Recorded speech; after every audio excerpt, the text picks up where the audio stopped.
अच्छा, आज हम डिस्कस करेंगे लिपोप्रोटीन्स को। सबसे पहले हम डेफिनेशन देखते हैं। तो ये ऐसे कंपाउंड्स होते हैं जिसके अंदर लिपिड और प्रोटीन दोनों कलेक्टिवली अवेलेबल होता है।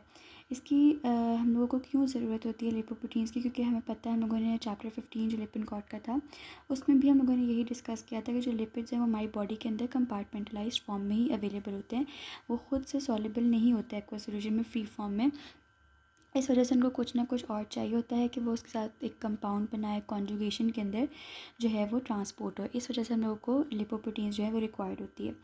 फिर अब हमारे पास जो लिपोप्रोटीन है इसकी कुछ टाइप्स आ जाती है। जैसे सबसे पहले हमारे पास जो टाइप होती है दैट इज़ काइलोमाइक्रोन। काइलोमाइक्रोन एक टाइप है हमारे पास लिपोप्रोटीन की। काइलोमाइक्रोन रेमिनेंस आ जाती है। VLDL यानी कि very low density lipoprotein, low density lipoprotein और हाई डेंसिटी लिपोप्रोटीन आ जाती है। अच्छा, इसमें ये जो हम लोगों ने क्लासिफिकेशन की हुई होती है ये किसकी बेसिस के ऊपर की हुई है? ये बेसिकली हम लोगों ने जो क्लासिफिकेशन है ये हम लोगों ने लिपिड और प्रोटीन का जो कंटेंट है इसके अंदर उसकी बेसिस पे की हुई है और साइज़ और डेंसिटी की बेसिस पे की हुई है, इनकी साइज़ और डेंसिटी की बेसिस पे।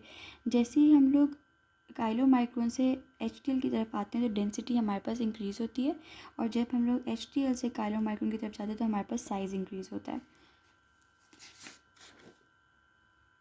इसके बाद हमारे पास आ जाता है कॉम्पोजिशन। मेजरली हमारे पास जो कॉम्पोजिशन होती है उसमें एक शेल की तरह है बिल्कुल। जैसे एक शेल होता है उसके अंदर पर्ल्स होते हैं और बाहर जो है वो शेल का अपना पार्ट होता है। तो बिल्कुल इसी तरह हमारे जो लिपोप्रोटीन है उसके अंदर जो शेल का रोल है, जो शेल के अंदर पर्ल्स का रोल है that is basically TAGs and cholesterol ester. और जो बाहर इसको इनक्लोज कर रहा है, जो उसको प्रोटेक्शन प्रोवाइड कर रहा होता है, वो हमारे पास फॉस्फोलिपिड आ जाती है, हमारे पास कोलेस्ट्रॉल आ जाता है और एपोलिपोप्रोटीन है। बेसिकली इसको यहाँ पे प्रोटेक्शन तो सही नहीं प्रोवाइड करा। ये जो आउटर पार्ट है वो बेसिकली हाइड्रोफिलिक पार्ट होता है और अंदर वाला जो पार्ट होता है दैट इज़ हाइड्रोफोबिक पार्ट। ठीक है। सो हमारे पास जो सॉलिबिलिटी हमारे पास इंक्रीज़ हो रही है इन लिपिड्स की, that is because of this hydrophilic part जो कि हमारे पास ये आउटर पार्ट है, जो कि शेल भी हम कह सकते हैं। इसके बाद हमारे पास जो सोर्सेज हैं, कोर का जो सोर्स है यानी कि टैग्स और कोलेस्ट्रॉल एस्टर हमारे पास कहाँ कहाँ से आ रहे होते हैं? इधर डाइट से आते होते हैं हमारे पास, या फिर वो हम लोग डिनोवो सिंथेसिस हमारी बॉडी खुद ही से सिंथेसाइज कर रही होती है। जो नॉर्मल वैल्यू कोलेस्ट्रॉल की हमारी बॉडी के अंदर it is less than 200 mg/dl। इसके बाद हम बात करें यहाँ पे कि एपोलिपोप्रोटीन जो है वो एक हमारे बाहर हाइड्रोफिलिक पार्ट होता है। तो वो उसमें उसकी क्या इंपॉर्टेंस होती है कि वो हमारे पास recognisation site for the cellular receptor, cell surface receptor के लिए वो act as a recognisation site for the cell surface receptor. इसके अलावा कोएंजाइम के तौर पे एक्ट करता है और बहुत से कंपाउंड्स का ना कंपोनेंट भी होता है हमारे पास। ये बहुत से कंपाउंड्स के बगैर फॉर्म हो ही नहीं सकते हैं, और अगर नहीं किसी कंपाउंड के अंदर ये अवेलेबल होता है तो उसके साथ साथ ये फ्रीली मूव ज़रूर कर रहा होता है। इसकी कुछ टाइप्स है जैसे कि हमारे पास A, B, C, D and E, और फिर इसकी सब टाइप्स हो जाती होती है। जैसे B की B48 आ जाता होता है, 100 आ जाता है। C की जो है वो 2 और 3 आ जाता है। अब हम देखेंगे काइलोमाइक्रोन का मेटाबॉलिज्म किस तरह से होता है, किस तरह से ये पूरी बॉडी के अंदर ट्रैवल कर रहा होता है, और सारा इसकी फॉर्मेशन बेसिकली किस तरह से हो रही होती है।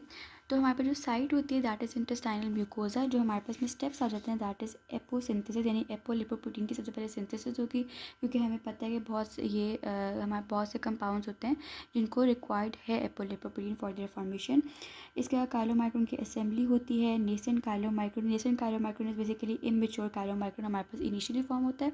उसके बाद हमारे पास क्या होता है कि मॉडिफिकेशन होती है और वो मेच्योर होता है। Next step is degradation. फिर हमारे पास LPL का एक्सप्रेशन होता है। LPL stand for lipoprotein lipase. उसके अलावा काइलोमाइक्रोन रेमिनेंट की फॉर्मेशन होनी शुरू हो जाती होती है। अभी जो पूरी मेटाबॉलिज्म है हम इसको इस छोटे से डायग्राम से देखेंगे। ये हमारे पास इंटेस्टाइन्स है, दिस इज़ गोल्जी, ये ब्लड है, ये लिवर है। इनिशियली हमारे पास क्या है कि जो हमारा कोर है, या बेसिकली हमारे पास जो ये पार्ट है जिस पर हमारे पास टैग्स आ जाते होते हैं, कोलेस्ट्रॉल एस्टर है, फॉस्फोलिपिड है, ये स्मूथ एंडोप्लाज्मिक रेटिकुलम के अंदर ये पूरा मॉलिक्यूल पड़ा हुआ है। और हमारे पास जो इसी इंटेस्टाइन के रफ एंडोप्लाज्मिक रेटिकुलम के अंदर हमारे पास एपोलिपोप्रोटीन B48 पड़ी हुई है। It is a type of apolipoprotein. Initially क्या होगा, इन इंटेस्टाइन्स हमारे पास ये जो एपोलिपोप्रोटीन होती है जाके कंबाइन करती है विद द टैग या विद दिस होल मॉलिक्यूल, और जो इसको मीडिएट करवा रहा होता है वो MTT यानी कि माइक्रोसोमल ट्राइग्लिसराइड ट्रांसपोर्ट प्रोटीन होती है। जब इंटेस्टाइन में ये स्टेप हो जाता है तो अब हमारे पास जो कंपाउंड बना है वो गोल्गी ऑपरेटस में जाता है, उसकी ग्लाइकोसाइलेशन होती है। उसके बाद हमारे पास जब वो गोल्जी ऑपरेटर में चला जाता है तो गोल्जी में वही काम होता है कि सिक्रीटरी वेसिकल बनता होता है। वो सिक्रीटरी वेसिकल जाके प्लाज्मा मेम्ब्रेन से कंबाइन करता है, एक नया वेसिकल बनता है और फिर वो जो वेसिकल हमारे पास बन रहा है वो लिम्फ को फॉलो करता है और लिम्फ को फॉलो करके टूवर्ड्स दी ब्लड आ जाता होता है। जब वो ब्लड में आता है तो ब्लड में हमारे पास क्या होता है कि जो HDL होता है वो हमारे पास ApoE और ApoC2 प्रोवाइड करता है। ये ApoE ApoC2 हमारे पास इसके ऊपर जाके अटैच होने शुरू हो जाते होते हैं, जो हमारे पास कंपाउंड बना था। बेसिकली जो ये कंपाउंड यहाँ पे जो बना है इन द गोल्जी, ये नेसेंट काइलोमाइक्रोन है, यानी ये इमेच्योर काइलोमाइक्रोन होता है। जब ये ब्लड में जाता है और इसके ऊपर because of the HDL provide करा होता है ApoE और C2 को, जब ये दोनों जाके इसके ऊपर अटैच होते हैं तो एज अ रिज़ल्ट हमारे पास एक मेच्योर काइलोमाइक्रोन जो होता है वो फॉर्म होने शुरू हो जाता है।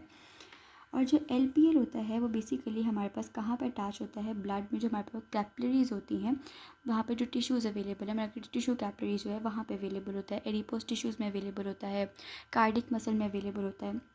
इसमें एक पॉइंट है कि जो LPL है उसकी बहुत ज़्यादा एफिनिटी टूवर्ड्स द सबस्ट्रेट जो होती है, यानी KM वैल्यू जो होती है वो हाई होती है in case of adipose tissue और बहुत कम होती है in case of cardiac muscles आ जाता है। इसके बाद जब हमारे पास ये प्रॉपर मॉडिफिकेशन हो गई है जब हमारे पास ये एक मेच्योर काइलोमाइक्रोन फॉर्म हो चुका है, उस टाइम के ऊपर क्या होता है कि जब हमारे पास ApoC2 जो है वो आके अटैच होता है तो ApoC2 का एक उसको वो ApoC2 जो है वो स्टिमुलेट करने शुरू कर देता होता है LPL को। LPL हमारे पास लिपोप्रोटीन लाइपेज है जो कि क्या करेगी, हमारे पास ये जो काइलोमाइक्रोन जो टैग्स और कोलेस्ट्रॉल एस्टर है उसकी ब्रेक डाउन करवाना शुरू कर देती है, उसकी हाइड्रोलिसिस करवाना शुरू कर देती होती है। As a result of that hydrolysis हमारे पास क्या फॉर्म होता है, जो टैग्स होते हैं वो ब्रेक हो जाते थे इनटू टैग्स हमारे पास ब्रेक होने शुरू हो जाते होते हैं into fatty acid and glycerol. जो हमारे पास ग्लिसरॉल है वो हमारे पास डाईहाइड्रोक्सी एसीटोन फॉस्फेट में कन्वर्ट होता है, ग्लाइकोलिसिस होती है और अल्टीमेटली ग्लूकोज की जो सिंथेसिस होती है, ग्लूकोनियोजेनेसिस, वहाँ पे इंपॉर्टेंट रोल प्ले कर रहा होता है। वहाँ पे चला जाता है और जो फैटी एसिड्स होते हैं वो fatty acid synthesis fatty acid इधर स्टोर हो जाते हैं या अगर रिक्वायर्ड है तो उसकी ऑक्सीडेशन होनी शुरू हो जाती है। फिर यही जो फैटी एसिड ये अब हमारे पास मॉलिक्यूल जो है आफ्टर हाइड्रोलिसिस क्या होता है कि ये जो पूरा मॉलिक्यूल था उसमें हमारे पास बेसिकली वो चला जाता होता है लिवर। जब वो लिवर में जाता है तो एक तो हमारे पास हाइड्रोलिसिस हो गई, यानी टैग की ब्रेक डाउन होनी शुरू हो गई है, डेंसिटी कम होनी शुरू हो गई है। दूसरा क्या होने शुरू हो जाता है हमारे पास कि जो C वाला था हमारे पास एपोलिपोप्रोटीन वो हमारे पास दोबारा से रिटर्न हो जाता है टूवर्ड्स दी HDL।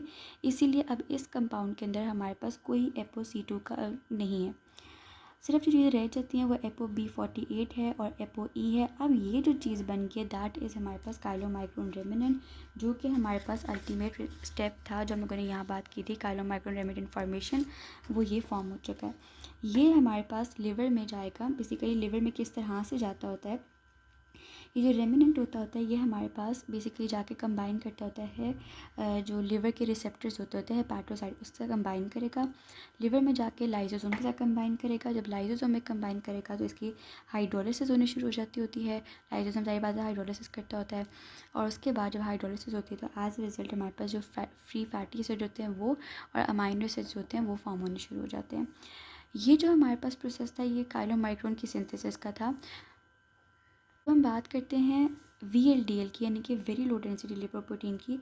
उसमें जो छोटे से डिफरेंसेस आते हैं वो एक तो साइट होती है कि जैसे इसकी साइट है इंटेस्टाइन, उसकी साइट रहती है लिवर में ही VLDL जो बन रहा होता है वो डायरेक्टली ब्लड में जाता होता है। और दूसरा उसके अंदर हमारे पास ApoB48 नहीं होता बल्कि ApoB100 होता है। एक दो ये डिफरेंसेस आ जाते हैं।